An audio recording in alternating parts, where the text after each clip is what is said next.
시간 옆 사람과 이렇게 인사했으면 좋겠습니다. 오늘도 참 잘하셨습니다. 이 자리에 나오신 여러분들 진심으로 사랑하고 축복합니다. 우리 이 시간 처음 찬양할 때요, 좀 더 기쁜 마음으로 찬양했으면 좋겠는데 사실 그렇게 빠른 찬양은 아니에요. 빠른 찬양은 아니고 오늘 성전대왕에 있을 찬양 중에 하나인데요. 능력의 주라는 찬양.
열방의 소망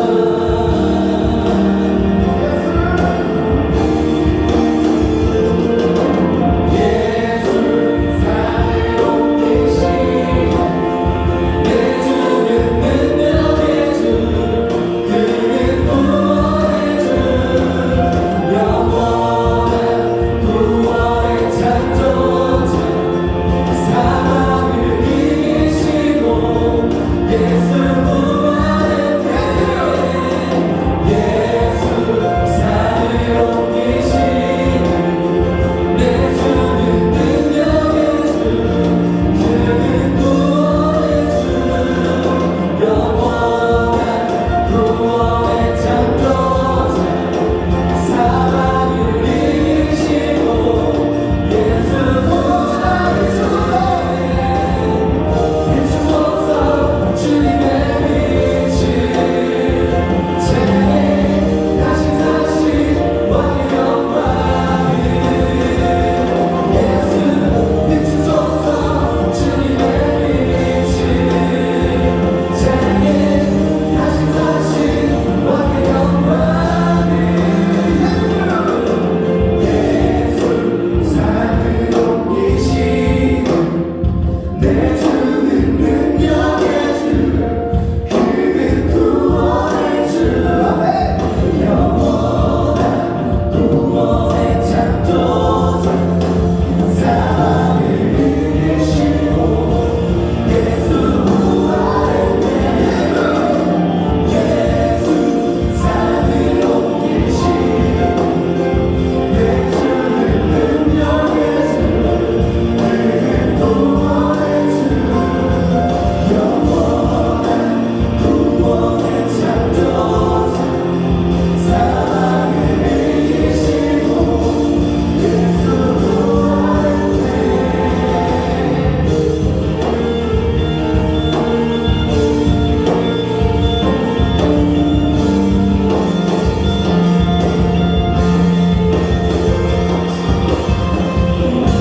우리 찬양 주시겠어요?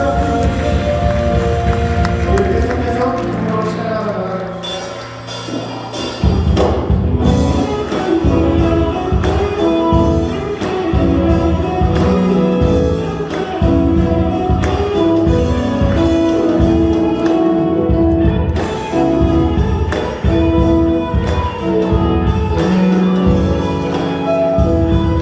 나가겠습니다.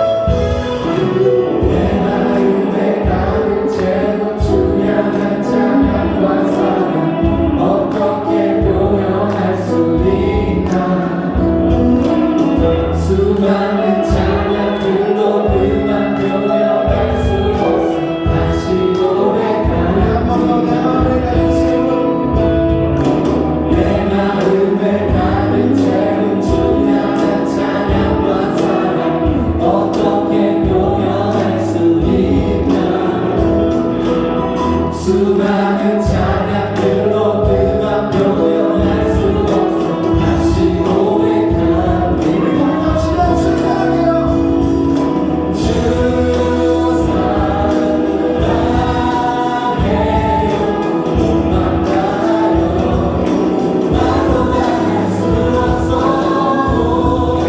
주 사랑해요 찬양 받아주소서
못 살아 전능하신 주님 누가 좋아하겠으리요 누가 좋아하겠으리요 눈먼 자 묶인 자 소망이 없는 자 주가 일으켜주시네 주가 일으켜주시네 유명자 못 살아 전능하신 주님 누가 좋아하겠으리요 누가 좋아하겠으리요 눈먼 자 묶인 자 소망이 없는 자 주가 일으켜주시네 주가 일으켜주시네 이전과 같지 않으리 뒤돌아서지 않으리 어떠한 어려움에도 어느 눈이 가시며 어느 주를 향해 달려가 주님 앞에서 기뻐 뛰며 찬양해 어느 돌아서지 않으리 어느 멈춰서지 않으리 주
나를 회복해 하시네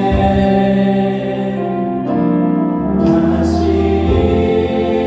일어나 주를 예배하니 내 모든 기쁨이 되리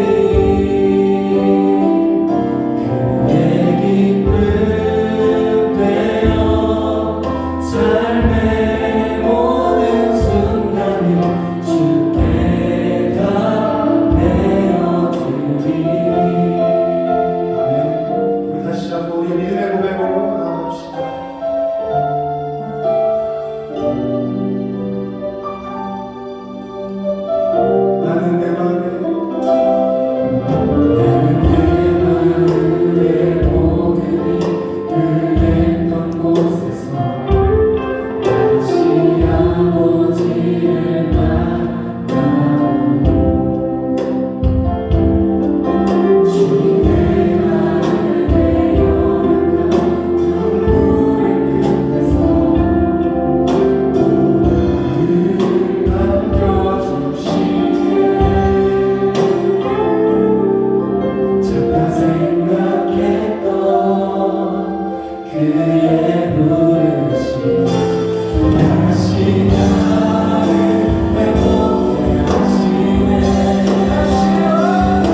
우리가 이제 능력의 주님께 우리의 시선을 돌려 주님만 의지하고 또 주님만 바라보기 원합니다. 늘 항상 우리를 붙드시고 동행하셔서 우리의 삶과 믿음이 주님 한 분으로 풍성하여 부족함 없도록 역사해 주시옵소서. 주님 안에서 주신 은혜에 감사하고 또 감동하며 이 예배 올려드리기 원합니다. 모든 영광 홀로 받아주시옵소서. 말씀을 전하시는 강유영 목사님의 말씀과 선포에 지혜와 능력 주셔서 모두가 은혜 받고 돌아갈 수 있는 귀한 시간 되게 하시고 귀한 소리로 찬양 올려드리는 할렐루야 찬양대의 찬양도 주님 기뻐 받아주시옵소서. 이 모든 말씀 살아계신 예수 그리스도 이름으로 간절히 기도드렸습니다. 아멘. 예수님의 영광 말씀해 주시옵소서.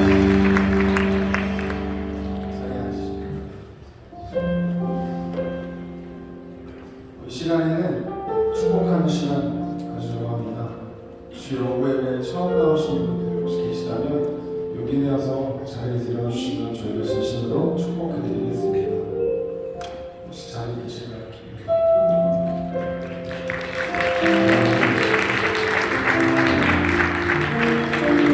주의 말씀 앞에서 찬양으로 주를 축복하며 나아가주시옵소서.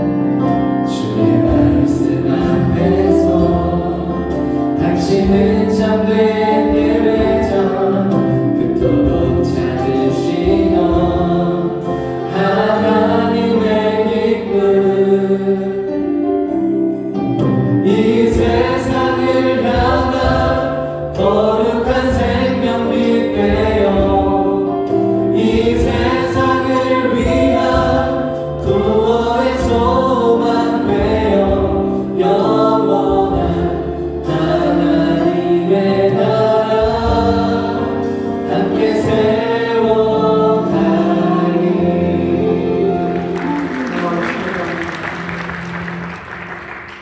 이 시간에는 준비한 예물 하나님께 올려드리는 시간 갖도록 하겠습니다.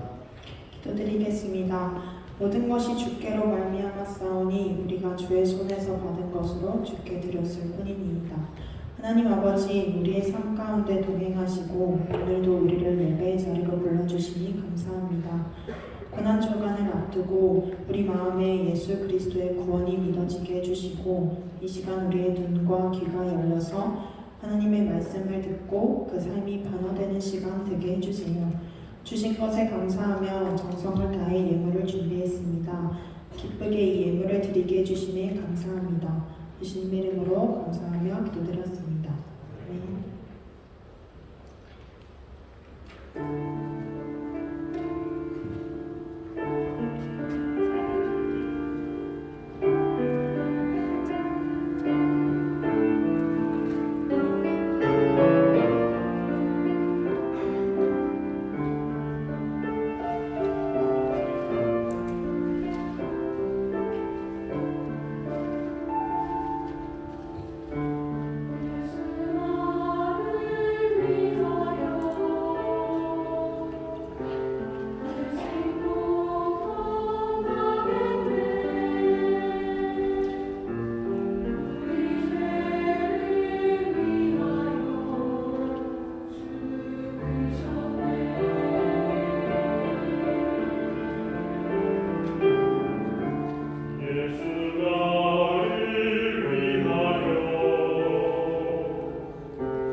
순절 기간을 계속 보내고 있습니다.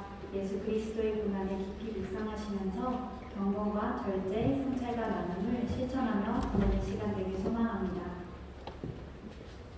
2023년 대학청년대교구 첫 번째 성경대강의가 오늘 예배 후 6시 1층 예루살렘 성전에서 있습니다. 식사를 신청하신 청년분들은 예배 후에 6층 식당에서 식사를 하신 후 5시 50분까지 입실 아래 기도로 예배를 준비해 주시기 바랍니다. 4월에도 전도 모임이 있습니다. 돌아오는 토요일 오후 3시 30분에 있습니다. 501호에서 모임 후에 부월동 로데오 거리에서 노방전도를 할 예정이니 많은 관심과 동참 부탁드리며 예수님을 전하는 데에도 힘쓰고 기뻐할 수 있는 청년들이 되길 소망합니다. 4월 3일부터 한 주간 고난주간 특별 새벽 기도회가 있습니다. 월요일부터 토요일까지 매일 새벽 5시 선진 대성전에서 기도회가 있습니다. 새벽에 깨우셔서 예수 그리스도의 고난을 기억하고 기도할 수 있는 시간 되길 소망합니다.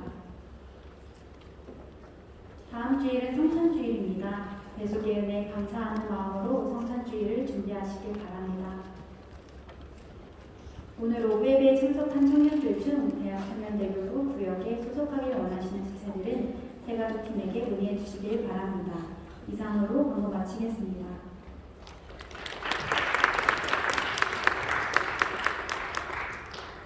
오늘 함께 읽으실 하나님의 말씀은 갈라디아서 2장 20절 말씀입니다.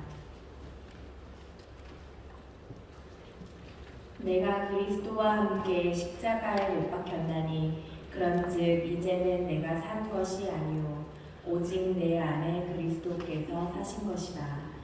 이제 내가 육체 가운데 사는 것은 나를 사랑하사 나를 위하여 자기 몸을 버리신 하나님의 아들을 믿는 믿음 안에서 사는 것이라. 아멘. 할렐루야. 오늘도 좋은 날입니다. 오늘도 하나님의 은혜와 사랑이 우리 가운데 넘쳐나는 줄 믿습니다. 우리 저녁 사람하고 인사할까요? 인사하실 때에 십자가는 하나님의 은혜입니다 라고 인사하겠습니다. 우리 다시 한번 인사하실 때에 그 은혜가 당신에게 있습니다 라고 인사하겠습니다. 예, 그 은혜가 오늘 우리 가운데 풍성히 나타나는 줄 믿습니다. 오늘 하나님의 그 초청 앞에 또 이렇게 부르심을 입고 하나님의 성전에서 예배할 수 있는 저와 여러분들에게 정말 하나님의 크신 은혜가 넘치는 줄 믿습니다. 저는 오늘 본문 말씀 갈라디아서 2장 20절의 말씀을 가지고 그리스도와 함께 십자가에 못 박혔나니 그리스도와 함께 십자가에 못 박혔나니 이런 제목으로 하나님의 말씀 전하겠습니다. 우리 지금 사순절을 보내고 있어요. 이 사순절을 보내면서 우리 십자가를 묵상하고 십자가를 통한 하나님의 사랑, 헌신, 그 희생과 그 섬김을 묵상하면서 지난주와 지지난주 계속해서 이 십자가에 대한 설교를 하였습니다. 오늘도 이 십자가를 묵상하면서 하나님이 주신 그 은혜를 함께 생각해 보고자 합니다. 여러분 혹시 레드라인이라는 용어를 아십니까? 레드라인. 정치나 군사 분야에 좀 관심이 있는 분이라면 아마 이 용어를 들어보셨을 것 같은데요. 이 레드라인은 한계점을 이야기하는 거예요. 그러니까 군사적인 대치를 이루거나 어떤 대립각을 이루는 두 진영이 서로가 충돌을 피하기 위해서 서로가 용인하는 그 한계점, 그것을 레드라인이라고 이야기합니다. 뭐 예를 들면 우리나라가 어떤 그 미국과 연합하여서 군사작전을 할 때가 있잖아요. 이럴 때는 꼭 북한의 그 조선중앙통신에서 항상 하는 이야기가 뭡니까? 북조선은 남조선의 만행을 울분에 감출 수 없고 만일 군사작전을 계속한다면 이것은 북조선을 도발하는 것으로 간주, 더 이상 도발을 참지 않겠소. 뭐 이런 거 들어보셨죠? 그렇죠? 네. 저도 어색하고요. 여러분도 어색하죠? 예, 여튼 이런 게 레드라인이에요. 참지 않겠다라는 거.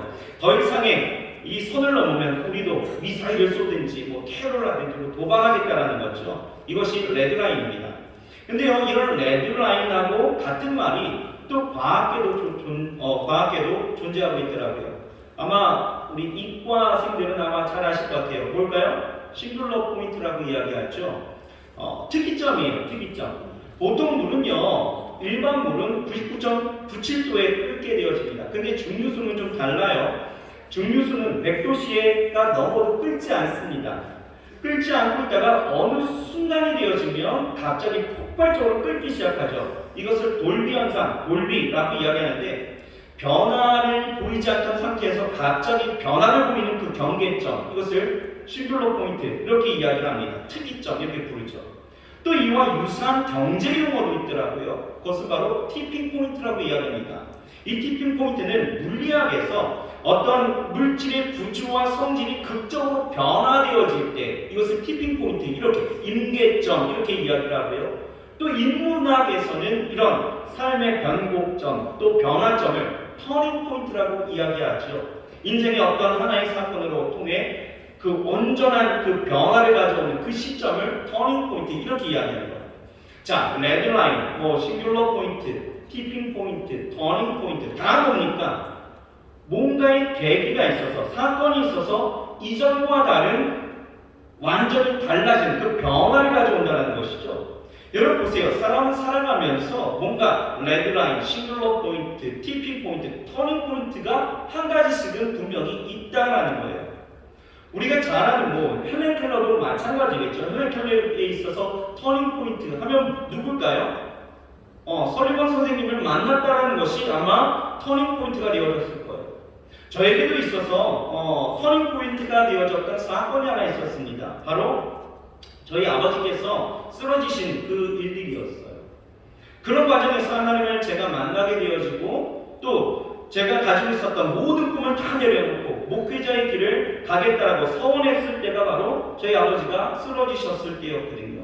그때 저는 기도했습니다. 하나님, 만약에 하나님께서 우리 아버지를 살려주시면 제 평생, 제 삶을 보잘것없지만 다 드리겠습니다.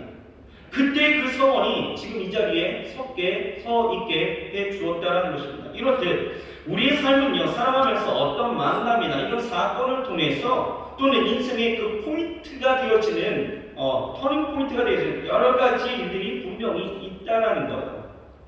여러분, 내 인생에 있어서 선생님 저는 아직 밋밋해, 제 삶이 밋밋해서 터닝 포인트 이런 거 없다라고 생각할 수도 있을 것 같아요. 그런데요, 여러분 그거 아십니까? 여러분들이 인정하든 인정하지 않든지 간에 우리 모두에게 있어서, 아니 인류에게 있어 하나님은요 모두의 터닝 포인트를 주셨다라는 거예요. 그것이 무엇일까? 그것은 바로 십자가입니다. 하나님은요 이 십자가를 통해 죄와 저주 아래 놓여 있었던 인류에 하나님의 구원을 주셨습니다. 하나님의 은혜로 인해서 이 3대 저주가 3대 축복이 되어지는 엄청난 선물을 우리가 받게 되어졌다는 거예요. 여러분, 인류에게 있어서 3대 저주가 무엇입니까? 바로 첫사람 아담과 하와의 죄로 인해서 죄 가운데 있었던 사람들이 하나님의 형상을 잃어버렸는데 하나님과의 그 관계가 깨어져 버리고 에덴의 그 완벽한 축복, 그 완벽한 그 환경에서 쫓겨나서 이제는 땀 흘리고 수고해야 겨우겨우 그 살아가는 그 삶의 환경의 저주를 받게 되어졌고 또 더 이상 영원한 생명을 누릴 수 없는 죽음을 맞이해야 되는 그런 인생이 되어졌다는 거죠.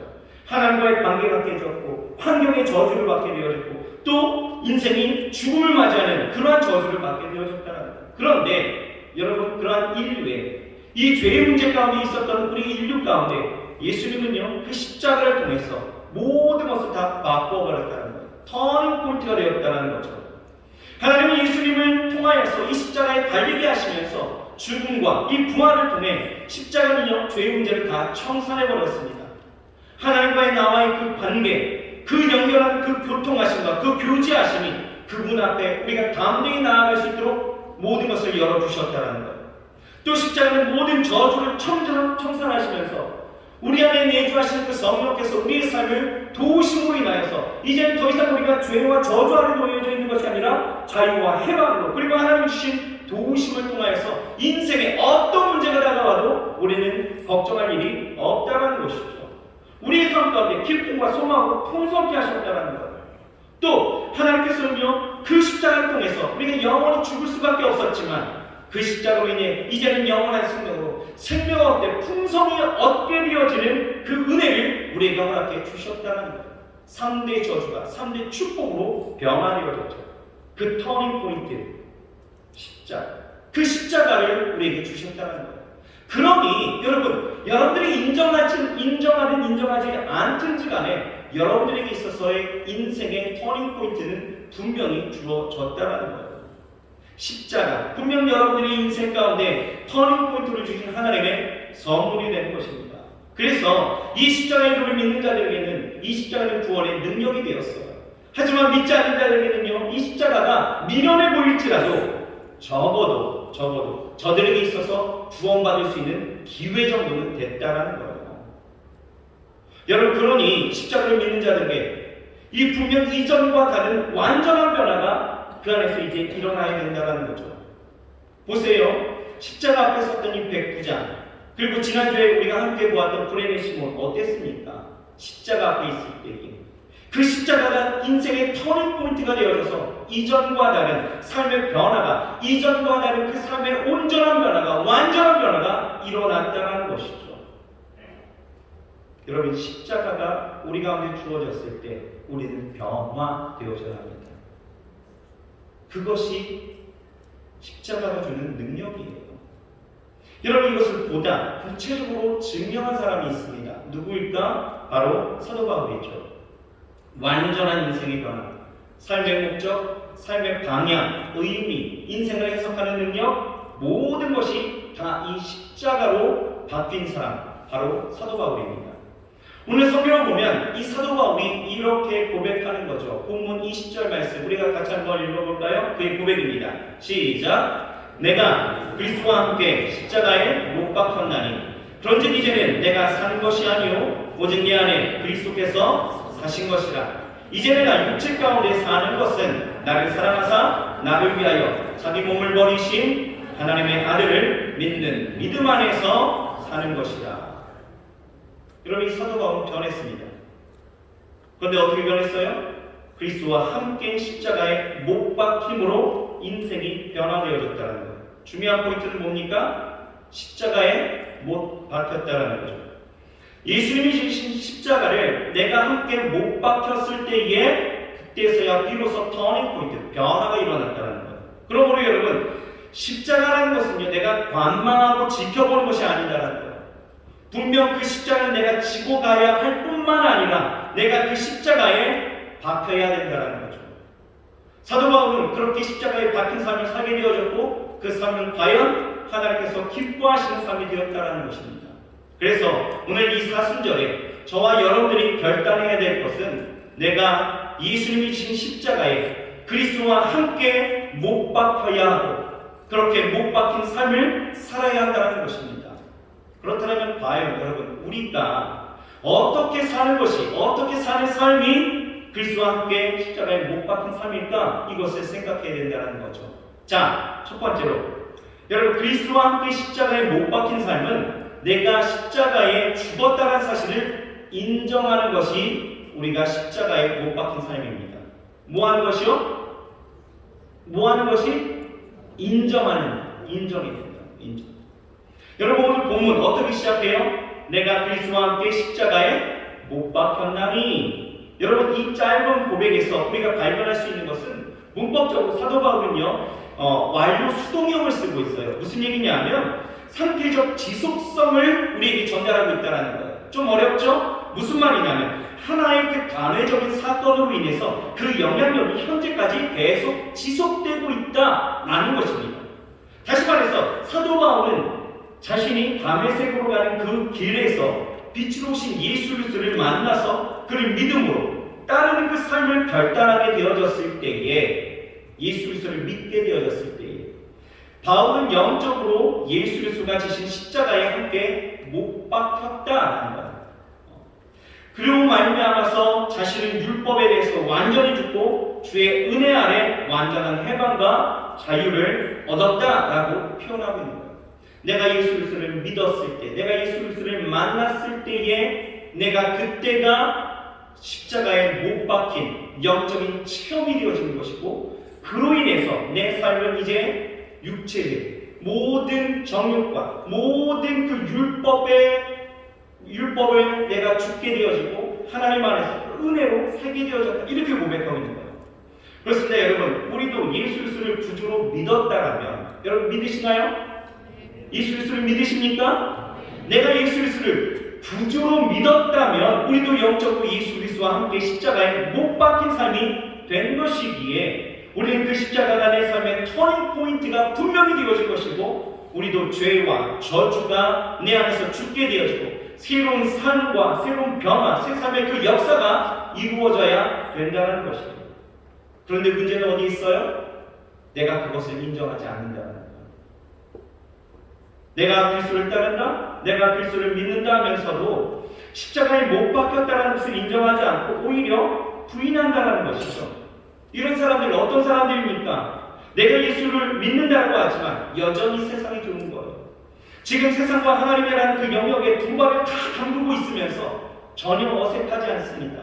마음에 꺼리낌이 없어요. 그냥 종교 생활만 하고 있는 거죠.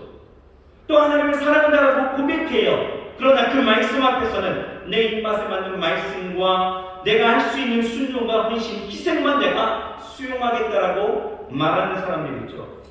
내가 그냥 하고자, 그냥 내가 하고 싶은 대로.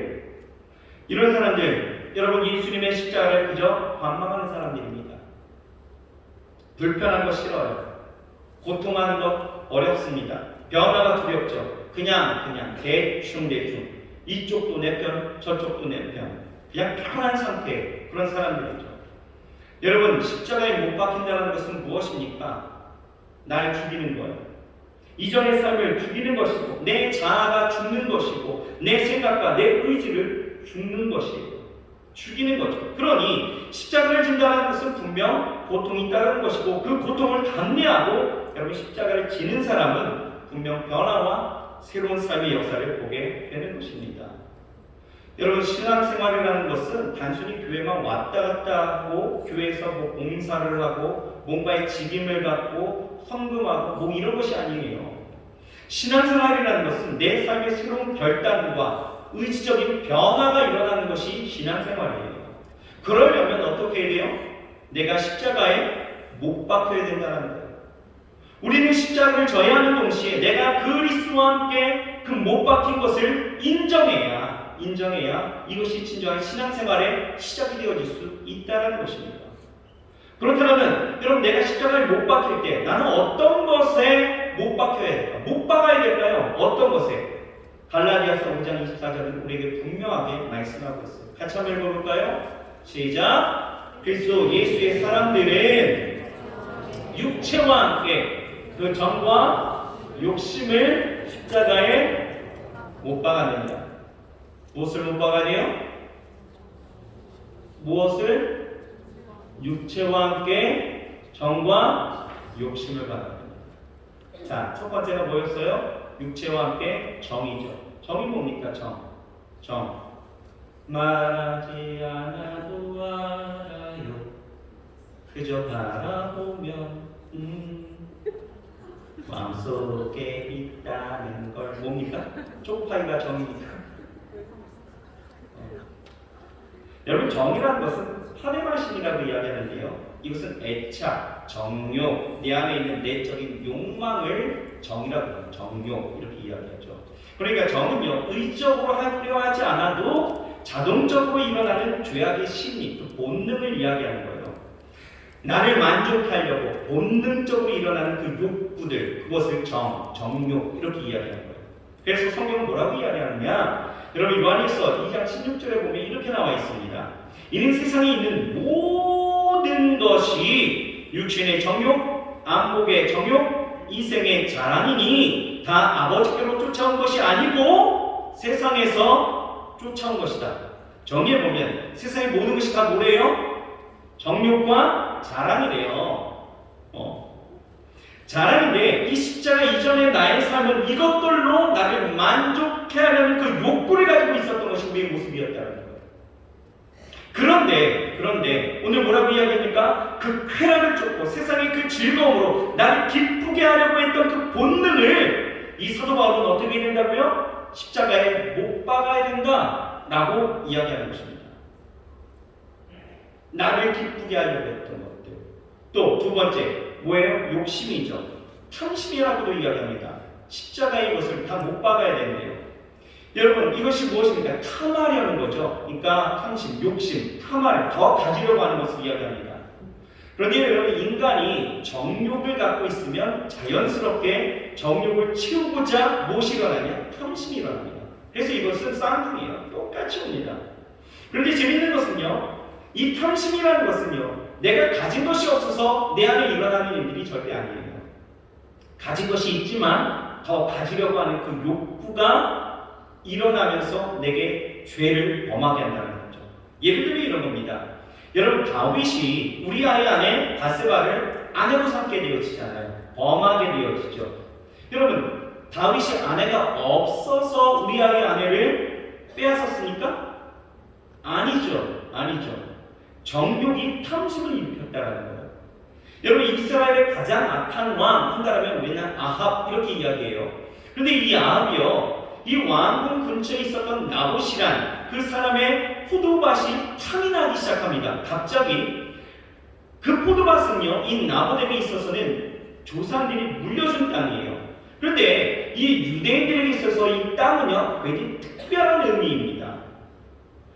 왜냐하면 하나님이요. 이스라엘 백성들이 이끌고 가나안 땅으로 들어왔을 때 그 땅에 대한 문제가 굉장히 저들에게 있어서는 중요한 의미였거든요. 그래서 땅에 약속하신 바는 하나님이 저들에게 보이신 의지였고 선물이었다는 거죠. 그러니까 하나님이 주신 기업이라는 그 믿음이 있어서 절대로 자기가 마음대로 팔 수 없는 것이 땅이에요. 그런데 나봇이요, 아합이요, 그것을 갖고 싶어하는 거, 뺏고 싶어하는 거죠. 안달이 납니다. 심지어는요, 자기 뜻대로 안 되니까 식음을 전폐하고 끙끙 앓아 눕게 되어진 거예요.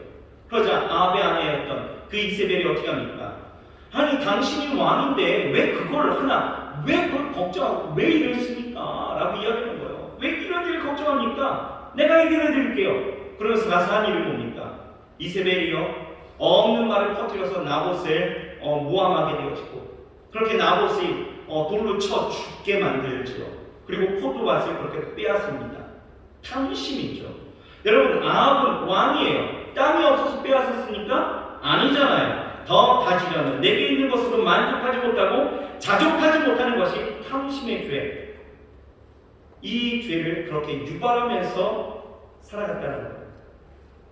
여러분 교회학교 단골 메뉴 있죠? 삭개오 이야기 아십니까? 아시죠? 삭개오가 자신의 집에 예수님이 오셨어요.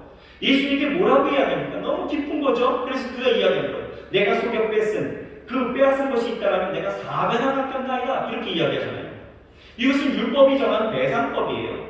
그럼 왜 율법은 속여 빼앗은 것이 있으면 4배나 갚으라고 이야기했을까? 왜요? 사실 문제는요, 4배가 중요한 것이 아니에요. 뭡니까? 남의 것에 대해서 절대로 탐심을 가지지 말라라는 그런 의미가 그 안에 담겨 있다는 거죠. 이와 같이 성경은요, 탐심에 대해서 굉장히 중요하게 생각하고 있어요. 그런데 우리의 삶을 보게 되어지면 어떻습니까? 더 가지려고 하는 마음들, 더 내가 누리려고 하는 마음들이 여러분 불현듯 계속해서 올라오게 되어지는 거죠. 그렇죠? 여러분들 캠퍼스에 가면은 재밌는 일들이 있대요. 그 연세대 아는 교수님이 있어서 얘기 들어봤더니 1학년이 되어지면은 1학년 수업에 들어가면은 얘네들이 반은 없어진대요. 1학기가 지나가면. 왜요? 왜 없어질까요? 반수하는 거죠. 반수. 어디 가려고? 서울대 가려고. 꿈이 없어요. 그냥 자신이 대학, 서울대를 들어가는 것이 목표인 거죠. 그러니까 연세대, 고려대, 이화여대, 이런 대학들, 서강대 다 마찬가지입니다. 반수하는 아이들이 그렇게 많다는 거죠. 왜요? 내가 가진 것이 없었어요? 아니죠. 더 가지려고 하는. 하나님의 그곳을 보내신 이유보다도 내가 더 가지려고 하는 그런 마음들이 더 많이 있다는 거예요. 물론 여러분 도전하는 건 그런 거에 대해서 이야기하는 것이 아니라 가진 것에 더 가지려고 하는 그 마음을 이야기하는 거예요. 여러분 바울은요 이렇게 자신이 갖고 있었던 이 모든 탐심을 어떻게 했어요? 십자가에 못 박았다는 거예요. 십자가에 정과 욕심을 못 박으면서 이 사도 바울 부자였습니다. 유력한 사람이었죠. 그런데 그는 자신의 재물을 다 버렸습니다.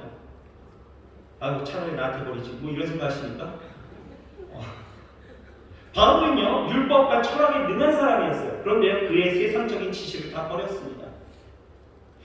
바울은요 정욕을 다 버렸어요. 결혼하지 않았습니다. 바울은요 높아질 수만 있다라면 얼마든지 높아질 수 있었던 사람이에요. 그러나 그 모든 것을 버리고 낮아짐으로 그 명예를 버렸다는 거예요.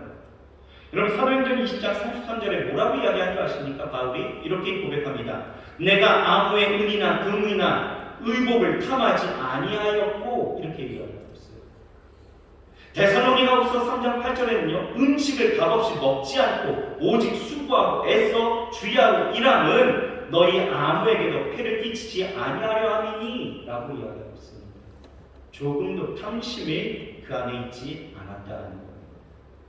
여러분 우리도 그렇습니다. 십자가에 못 박힌 삶을 인정하고 내가 죽어야 한다면 우리는 정과 욕심을 십자가에 못 박아서 내가 예수와 함께 죽어야 하는 거예요.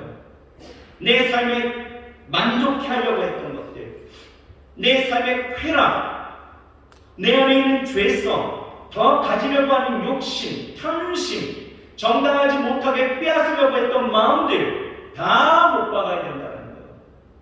그런데 여러분 중요한 것은요, 우리는 못 박아야 된다는 것을 알아요. 하지만 죽지는 않는다는 거예요. 희한하죠. 우리가 죽으면 아니 죽어야 다시 사는 역사, 그 새로운 삶의 그 변화의 역사가 온전히 펼쳐지고 오늘 그 다른 삶이 십자가가 터닝 포인트가 되어져서 우리 삶 가운데 주어지는 것이 분명한데 우린 그거를 아는데 우린 죽지 않습니다. 십자가에 오르긴 해요. 근데 죽지는 않는 거예요. 죽지 않았는데 난 죽었다라고 이야기합니다. 죽지 않았는데 여전히 우리는 우리의 삶 가운데 그 변화를 기대하기도 하고 하나님이 주신 그 축복을 막 기대하기 시작하는 거예요. 이건 마치 열매 없는 나무를 쳐다보면서 언제 감 떨어지냐 그리고 입 벌리고 서 있는 것과 마찬가지라는 거죠. 무슨 얘기입니까? 내가 죽지 않는데 다시 사는 그 부활의 영광을 내가 보고 있다는, 내가 죽지도 않는데 어떻게 부활의 영광을 내가 꿈꿀 수 있습니까? 어떻게 변화의 일들을 우리가 볼 수 있겠어요? 그런데 우리는 그렇게 살아가고 있다는 거예요. 여러분 이걸 뭐라고 이야기하는지 아십니까? 이건 쇼예요. 쇼입니다. 신앙생활이라는 것은 여러분 결코 쇼가 되어서는 안 된다는 거예요. 죽은 척하는 것, 이런 신앙생활은 가식이에요. 죽으려면 확실히 죽어야 됩니다. 우리 좌우 역사입니다. 죽으려면 확실히 죽읍시다. 시작. 내가 예수 그리스도를 믿었습니다. 나 십자가에 못 박혔습니다. 라고 고백하고 여러분 신앙생활의 온전한 변화와 하나님의 신 축복을 여러분들 원하신다면 여러분 제대로 죽으십시오. 제대로 죽으십시오.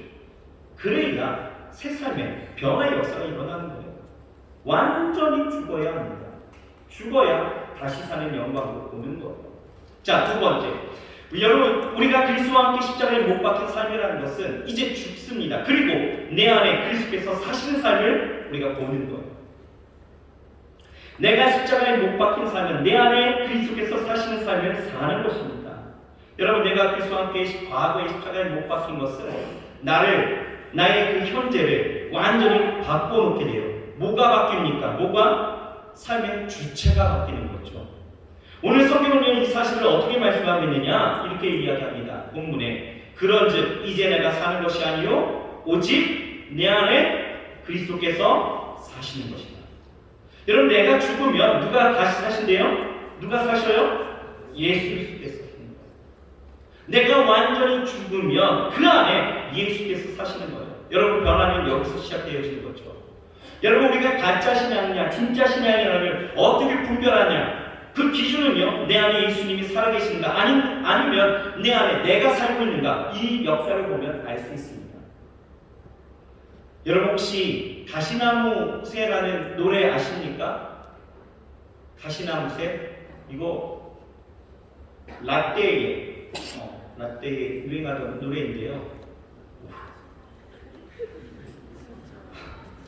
지금 제 속에 이거 부를까 말까 지금 부를까 말까 고뇌하는 거예요. 이런 노래예요. 내 속에 내가 너무도 많아 당신이 쉴고 가운데 이 노래 좀 멜로디 들어보셨나요? 아 그거예요. 그거. 공감대가 있는 친구들은 예, 좋습니다. 할렐루야. 내 속에 내가 너무도 많아. 그냥 가사를 외울 때 내가 노래가 좀 내 속에 내가 너무도 많아. 당신이 쉴 곳 없네. 내 속엔 헛된 바람들로 당신의 편할 곳 없네. 내 속엔 내가 어쩔 수 없는 어둠. 당신의 쉴 자리를 뺏고 내 속에 내가 이길 수 없는 슬픔. 무성한 가시나무 숲 같네. 이런 노래예요. 여러분 내 속에 내가 너무도 많으면 그분이 쉴 수도 일하실 수도 인도하실 수도 없습니다.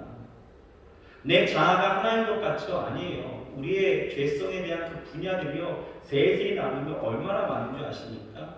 내 속에 나도 모르는 그 내가 너무도 많기 때문에 내 안에 십자가에 달리지 않는 그 모습 가운데서 내가 있어 하나님의 역사 변화되어지는 일들이 내 삶 가운데 없는 거예요.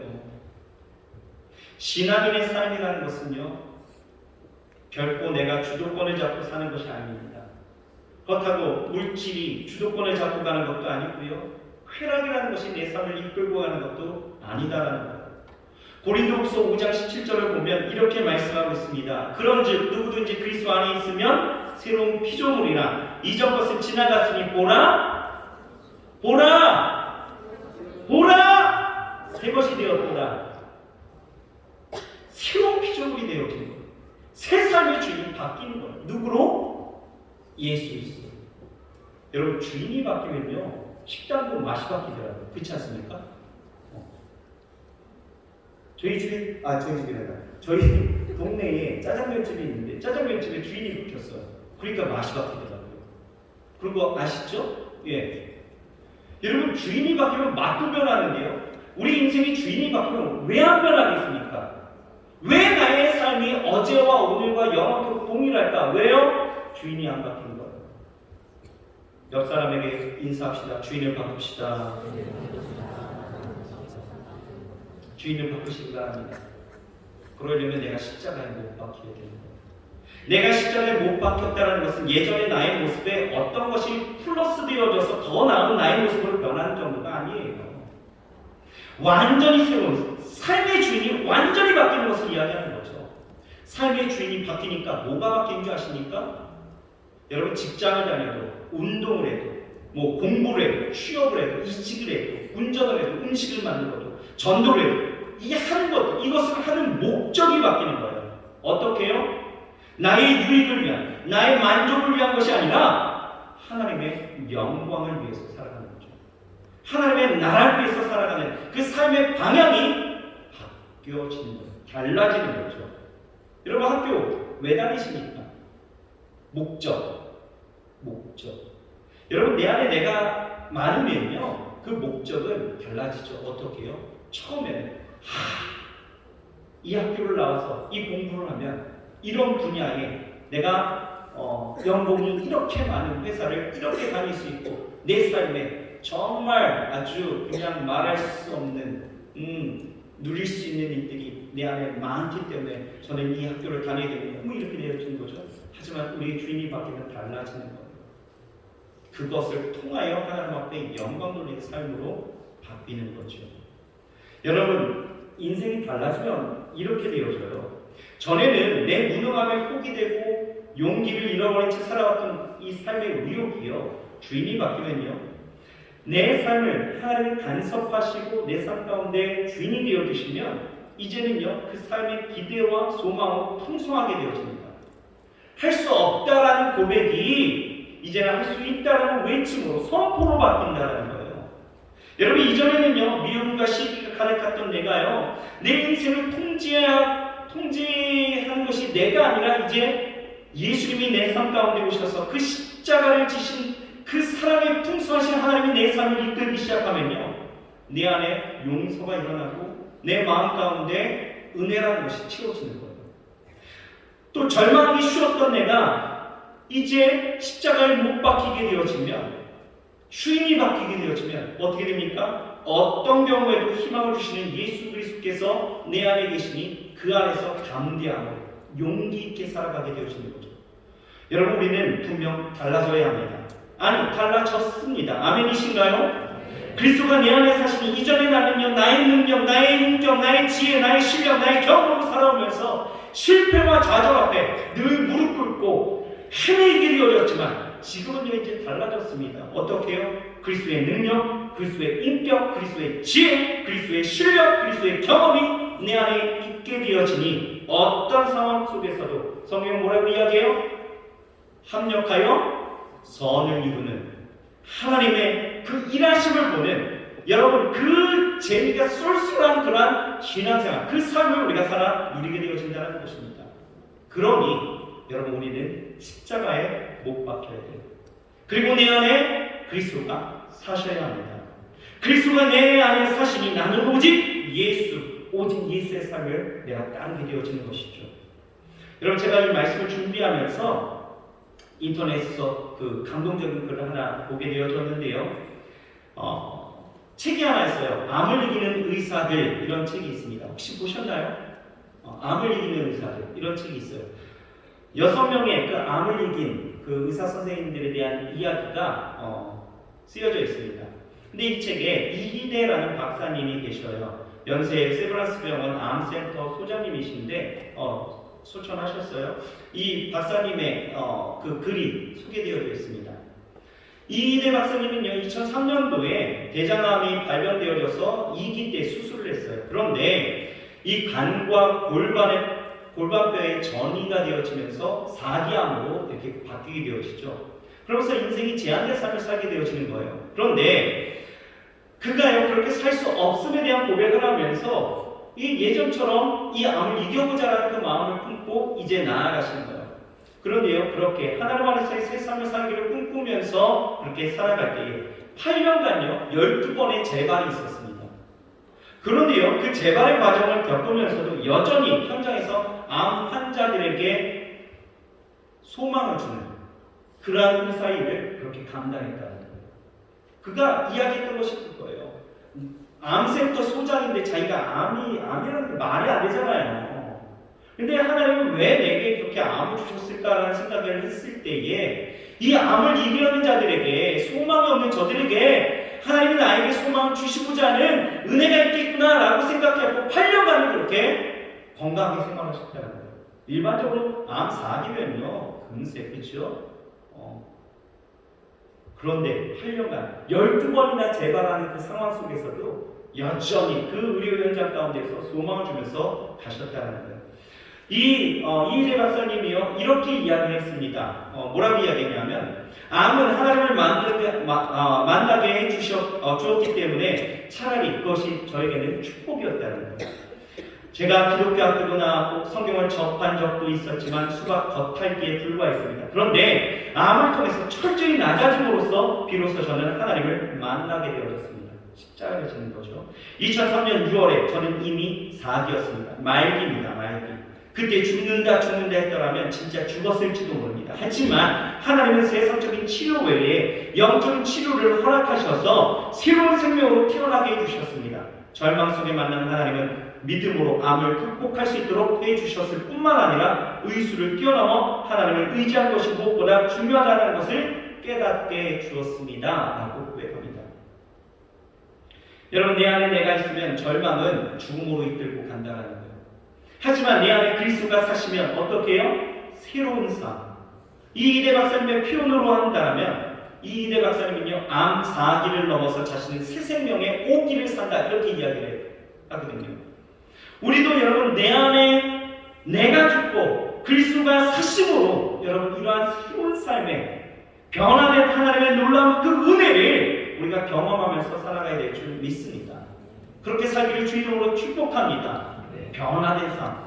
여러분 뭔가 그리스도가 나를 이끄는 그 놀라운 삶이 여러분들의 인생 가운데 좀 펼쳐져야 되지 않을까요? 내가 예수를 믿는다고 했는데 여러분 죽지 않았고 여전히 내 삶을 내가 이끌고 가고 있다면 여러분 이게 얼마나 힘들고 어려운 일인지 아십니까? 하지만 내 안에 예수 그리스도가 사시면 그때부터 이제 달라지는 거예요. 그런데요, 자, 세 번째입니다. 그리스도와 함께 십자가에 못 박힌 삶은요 매일 여러분 믿음으로 사는 삶이다 라는 거예요. 오늘 본문 말씀 우리 다시 한 번만 읽어봅시다. 본문 말씀 시작. 내가 그리스도와 함께 십자가에 못 박혔다니 그런즉 이제는 내가 산 것이 아니요 오직 내 안에 그리스도께서 사신 것이다. 이제 내가 육체 가운데 사는 것은 나를 사랑하사 나를 위하여 자기 몸을 버리신 하나님의 아들을 믿는 믿음 안에서 사는 것이다. 자, 여러분, 우리는 이렇게 십자가에서 옛 자아가 죽었다라고 이제 인정하고 있어요. 아멘이신가요? 아멘. 그리고 이제 내가 사는 것이 아니라 내 안에 누가? 내 안에 예수 그리스도가 살아계신 것을 우리는 바라보면서 살아가는 거예요. 아멘이시죠? 그런데 문제는요, 그렇다고 해서 내가 십자가에 못 박혔다 해서 여러분 내가 마주한 인생에 근심과 걱정 없이 만사형통하는 것은 아니다라는 거죠. 여러분 인생 가운데 걱정 없이 사시는 분 계십니까? 아니잖아요. 늘 번민과 문제, 갈등과 어려움들, 내 삶 가운데 늘 언제다 걸지 모르는 그 삶의 연속성이 나를 힘들게 하고 있다는 거예요. 왜 그렇습니까? 왜요?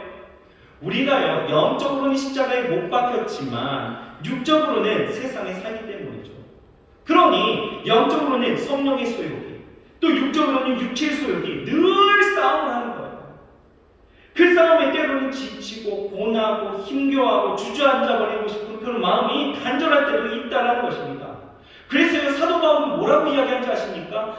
이 놀라운 갈라디아서 2장 20절의 그 고백, 이 고백 뒤에 뭐라고 이야기하는지 아십니까? 로마서 7장 24절이에요. 이렇게 고백합니다. 같이 한번 읽어볼까요? 시작! 오호라 나는 구원과 사랑이로다.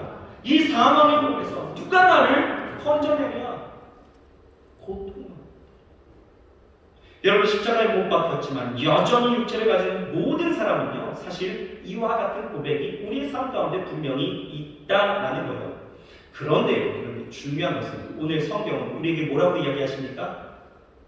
분명하게 이야기하신 것이 나를 사랑하사 나를 위하여 자기 몸을 버리신 하나님의 아들을 믿는 믿음 안에서 살라라고 말합니다. 무슨 얘기입니까? 영적으로 그리스도와 함께 십자가에 못 박혔지만 육체적 현실 앞에 고뇌하며 살아가는 우리의 삶의 방식은 무엇이다? 믿음으로 사는 것이다. 믿음 안에서 사는 것이다. 그것이 우리가 변화된 삶을 사는 방식이다라고 우리에게 권면하고 있다는 거예요. 여러분 믿음으로 살면 우리에게 어떤 일이 일어납니까? 여러분들에게 확증이 되어지는 놀라운 말씀 하나 드릴게요. 요한일서 5장 4절입니다. 같이 한번 읽읍시다. 선포해요. 시작!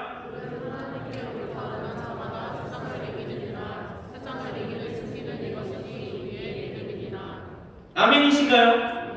아멘. 여러분 이 말씀을 좀 기억하세요. 기도하실 때마다 혹여 여러분이 흔들리고 넘어질 때에 이 말씀을 좀 묵상하세요. 세상을 이기는 것은 이것이에요. 뭐예요? 믿음이라는 거죠.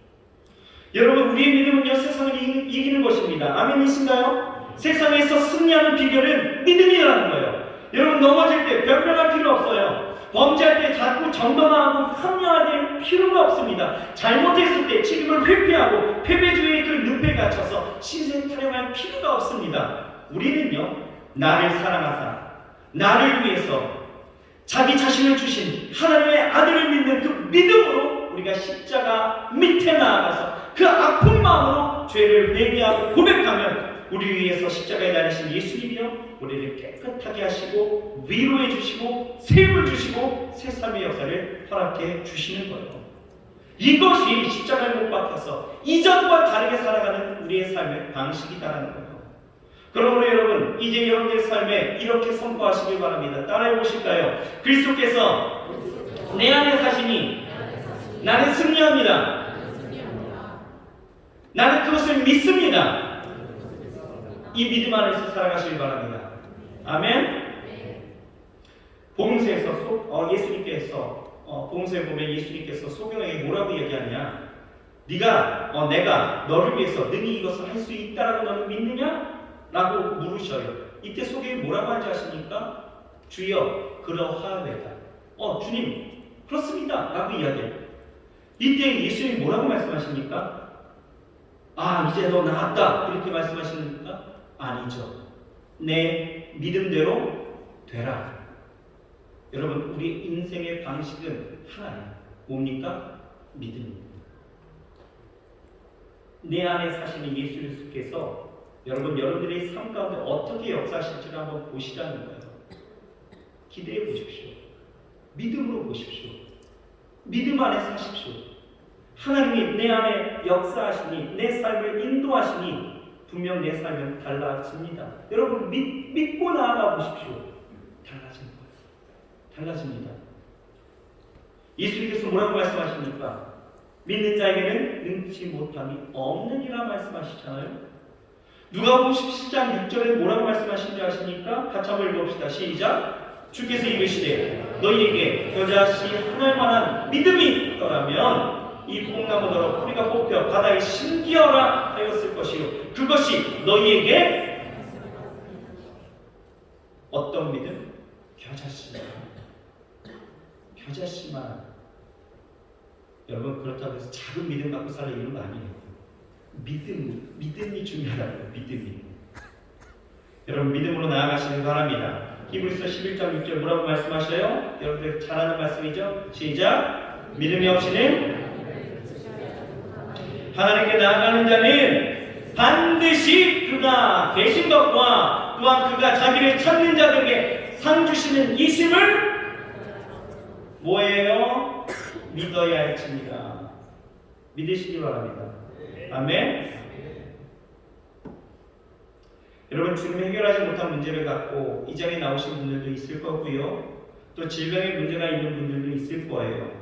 또 용서하지 못한 문제가 있기도 하고요. 원한과 증오 또한 갈등과 어려움을 품고 이 자리에 오신 분들도 분명히 있을 거예요. 또 실패와 좌절을 갖고 이 자리에 오신 분들도 있고요. 또 가정의 문제가 있고 또한 어떤 관계의 문제들이 있는 분들도 있을 것입니다. 여러분 문제가 있는 것은 당연한 거예요. 왜 나만? 문제 있는 것은 당연합니다. 왜요? 우리가 육체 가운데 살기 때문이죠. 하지만 여러분 이제 여러분들의 삶을 십자가에 못 박아 버리십시오. 죽으세요. 그리고 내 안에 예수께서 사시는 것을 보십시오. 그리고 그가 하시는 일들을 믿으세요. 분명 여러분이 달라집니다. 하나님이 우리의 삶을 그렇게 다르게 하시는 거예요. 내가 하려고 하는 것이 아니라 하나님이 하시는 일들을 보시길 바랍니다. 분명히 우리의 삶 가운데 온전한 것을 주의 은혜로 채우시고 역사하실 줄 믿습니다. 이것이 우리가 살아가는 삶의 방식입니다. 말씀을 정리할까요? 여러분 예수 그리스도를 믿으십니까? 사도 바울이 예수 그리스도를 믿는 그 순간 영적으로 예수 그리스도와 함께 십자가에 못 박혔던 것처럼 여러분 우리가 예수 그리스도를 진정으로 믿는다면 그간의 구주이심을 믿는다면 이미 우리도 십자가에 못 박혔습니다. 이제 그 못 박힌 삶을 살아내려면 여러분 죽으십시오. 여러분들의 인격, 여러분들의 생각, 여러분들의 자아, 여러분들의 모든 것 경험, 여러분들이 하려고 했던 의지, 정과 욕심 다 못 박아버리십시오. 그리고 하나님 안에서 예수께서 내 안에 사시는 것을 보십시오. 하나님이 어떻게 일하시는지를 보시란 말입니다. 하나님이 내 안에 계심을 여러분 믿음으로 우리가 살아가게 되어진다면 여러분 십자가는 분명 여러분들의 인생 가운데서 하나님이 주신 터닝 포인트의 선물이 될 것입니다. 달라지는 거예요. 달라집니다. 완전히 달라집니다. 이전의 여러분들과 이후의 여러분들이 달라질 것입니다. 여러분 달라진 그 삶, 하나님이 인도하시고 역사하시는 그 삶을 여러분 한번 경험해 보시길 주의 이름으로 축복합니다. 축복합니다. 기도하겠습니다. 하나님 감사합니다. 십자가 이것은 우리의 인생의 터닝 포인트입니다. 완전히 달라지는 삶, 하나님에게 주시는 그 변화와 하나님이 우리에게 허락하신 은혜의 역사임을 믿습니다. 하나님, 이미 내가 예수 그리스도를 믿는다 하지만 내가 죽지 않는 삶을 살고 있었다면 오늘 이 시간 완전히 죽게 하시옵소서. 내 모든 것을 하나님 앞에 드리고 내 모든 정과 욕심을 다 십자가에 못 박아버리고 내 죄된 것을 다 십자가에 못 박아 이제는 하나님 안에서의 새 삶을 꿈꾸게 하여 주옵시고 하나님 내 안에 그리스도가 사시는 것을 복게 하시고 내 인생의 주체를 바꾸어서 이제 하나님이 나를 인도하시는 삶, 내가 예수 그리스도를 이끌고 나아가는 것이 아니라 하나님이 나를 이끌고 가시는 그 삶을 경험하게 하시러 주옵소서. 그러므로 하나님 내 안에 사신 그 예수 그리스도, 하나님 그가 내 삶을 일으키시니 하나님 분명 하나님은 협력하여 선이시고 내 삶에 원대한 하나님의 일하심과 그 창조의 역사를 보이실 줄 믿습니다. 하나님 우리의 삶을 이끌어 주시옵소서. 다만 우리 인생 가운데서 어려움과 환난과 내 삶 가운데 고난과 고통이 있다 할지라도 하나님 그것으로 인하여 좌절하거나 낙심하지 않게 하시고 내 안에 역사하시는 그 하나님을 믿게 하셔서 믿음으로 살게 하셔서 우리의 삶 속에 아버지 하나님을 갈라주는 것, 하나님의 일하심을 우리의 눈으로 목도하며 살아갈 수 있도록 주께서 역사하여 주옵소서. 그래서 우리 사랑하는 이들이 함께 모일 때에 그 하나님을 자랑하고 그 하나님을 우리가 간증하고 그 하나님에 대해서 우리가 넘치는 감사로 나아갈 수 있도록 주여 축복하여 주옵소서. 이 사순절, 이 십자가를 보게 하시옵소서. 내 삶에 하나님이 허락해 주신 터닝 포인트의 그 선물 보게 하시고 우리의 삶을 주께 드리기도 하여 주옵소서. 예수님의 이름으로 감사하며 간절히 기도드려 삼나이다. 아멘. 우리 먼저 이 찬양하고 그 다음에 기도했으면 좋겠습니다. 가사가 이래요. 나는 아무것도 아닙니다. 주님의 사랑이 없으면 나는 아무것도 모릅니다. 주님의 지혜가 없으면 이제 내가 사는 것 아니고 그리스도 내 안에 사시니 오직 그의 생명이 나의 생명 되었고 나의 모든 날들이 이제 주의 것이 되어졌습니다. 나는 오직 한 분만을 바라보면서 나아가겠습니다 하는 이 별달의 찬양을 우리 같이 고백하면서 혹시 모르시는 분들이 있다면 같이 부르시면서 이 가사의 내용을 잘 음미하면서 같이 부르시고요. 기도할 거예요. 혹여 내가 예수 그리스도를 믿습니다라고 하면서도 여전히 여러분 세상과 하나님의 그 두 발을 다 담고 있었던 내가 전혀 죽지 않고 살아왔던 그 삶이었는데 우리의 마음의 생각은 하나님이 내게 마치 무엇이든 줄 것만 같아서 기대하고 있는데 하나님이 주시지 않아 실망하고 낙심하고 있었던 지체들이 있다면 오늘 이 시간 하나님 내가 예수 그리스도를 진정으로 믿게 하시고 진정한 신앙생활 즉 내가 예수 그리스도 안에서 죽게 하여 주옵소서. 내 안에 있는 전과 욕심 다 십자가에 못 박게 하시고 내 삶의 만족을 위해서 내 삶의 쾌락을 위해서 살아왔던 삶의 목적들도 다 못 받게 하여 주옵소서. 내 안에 그리스도 살게 하시고 그분이 일하심을 내가 보게 하여 주옵소서. 이 땅 가운데 살아갈 때 믿음으로 살게 하시옵소서. 여러분 간절히 구하면서 나아갔으면 좋겠습니다. 우리 이전에 같이 부르실까요?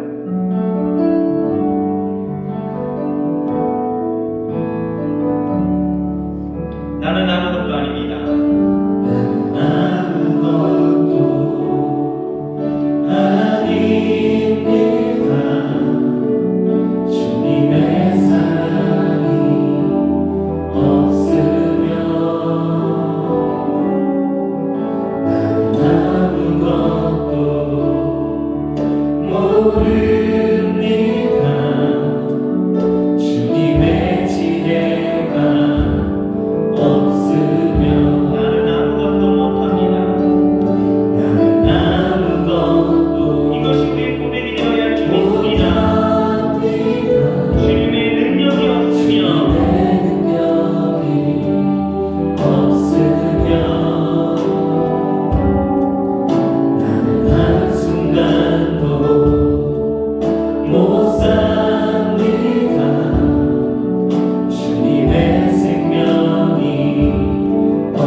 인생이 변하는 날입니다. 터닝 포인트가 있는 날이에요.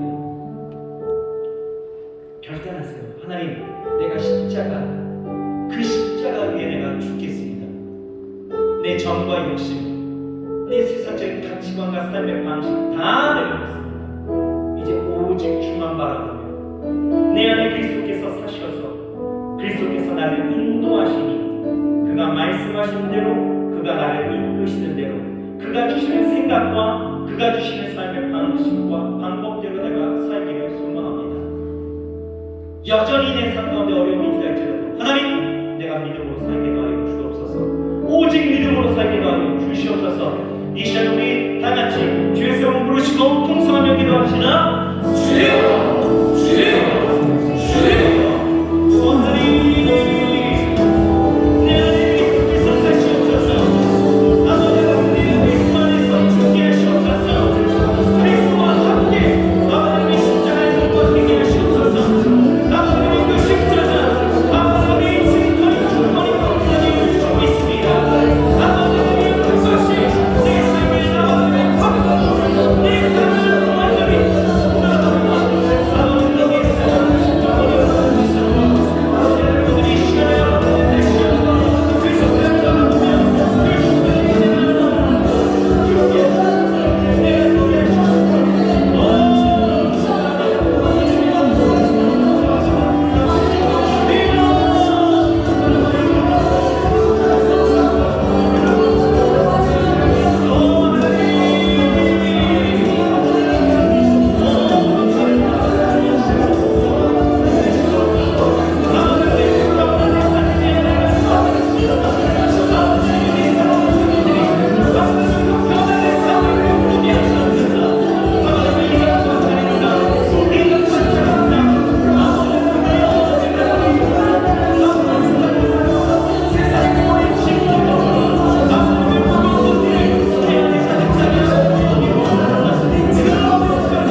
마음에 소원이 있으신 분들은 가슴에 손을 얹으세요. 육체에 나타나고 오신 분들은 아픈 배에 손을 얹으시고요.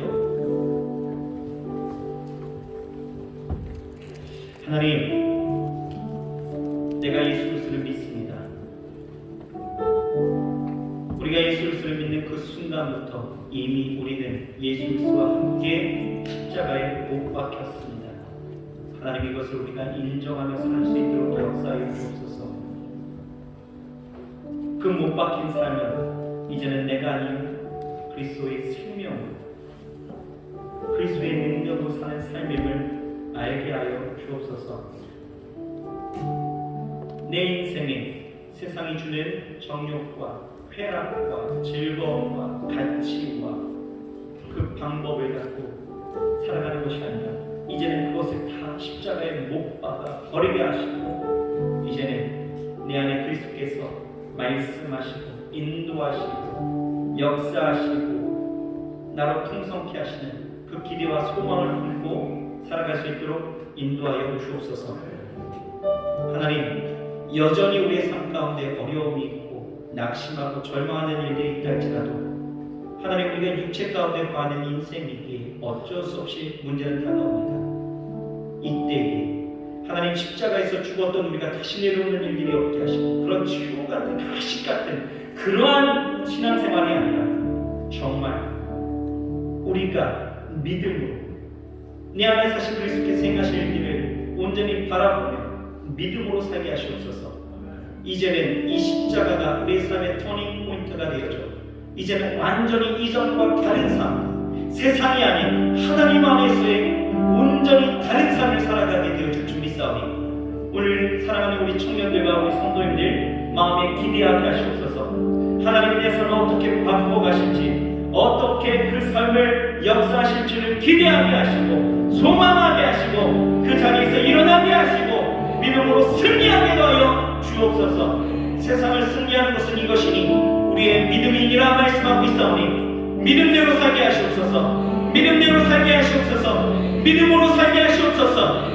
하나님, 우리의 삶 분명히 하나님께서 이끄시니 하나님 복되고 아름다운 것으로 그리고 선하고 놀라운 것으로 가장 최상의 것과 최고의 것으로 우리의 삶을 이끄실 줄 믿습니다. 내가 내 삶을 이끌고 가려고 하나님 끙끙대고 어려워하지 않게 하시고 온전히 하나님 앞에 맡기고 하나님이 행하시는 것, 하나님 내 안에 사신 예수님께서 역사하신 것을 하나님 온전히 우리가 바라보며 나아갈 수 있도록 인도하여 주시옵소서. 아직도 아버지 하나님 내 마음 가운데 답답하고 억울하고 정말 그 마음 가운데 억눌린 심정들이 있다면 가슴에 손 얹고 지금 기도하고 있습니다. 하나님 보시옵소서. 하나님 저들의 눈물을 보시고 저들의 아픔을 보시고 저들의 한숨을 보셔서 이제는 내 안에 살아계신 예수님께서 역사하시고 일하여 주시옵소서.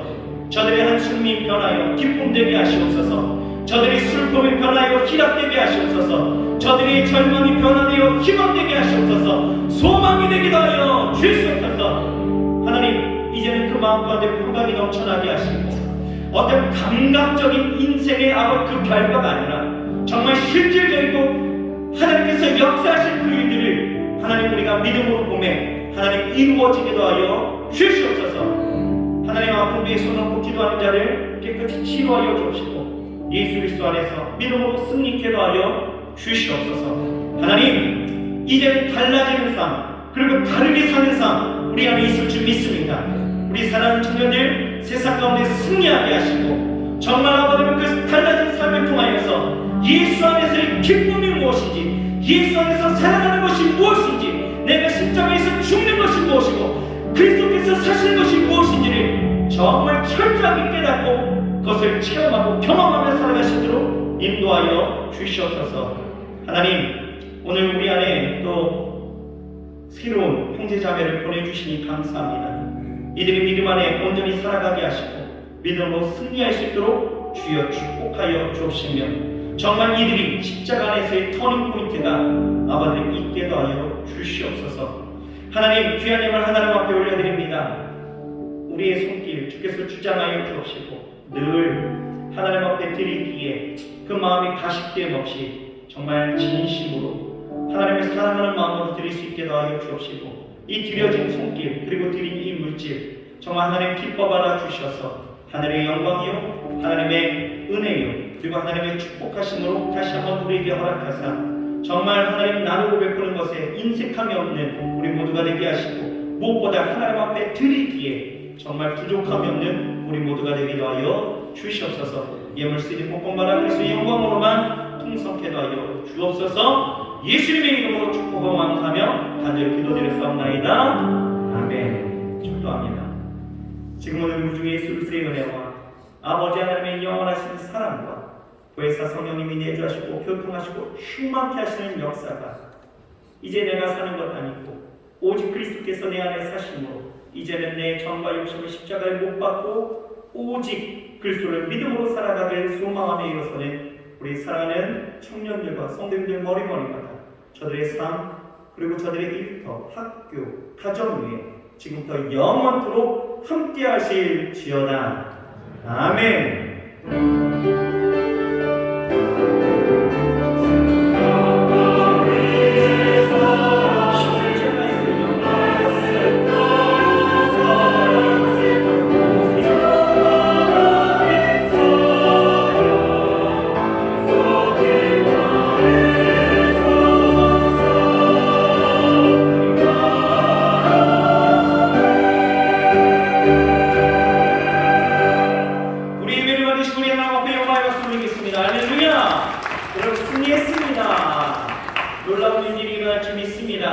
이제 올라가셔서 식당에서 여러분 식사하시고 5시 50분까지 1층 예루살렘 성전으로 오셔서 오늘 2023년도의 첫 번째 성령대방에 우리 함께하면서 기도하면서 나아가기를 바랍니다. 할렐루야. 승리하십시오.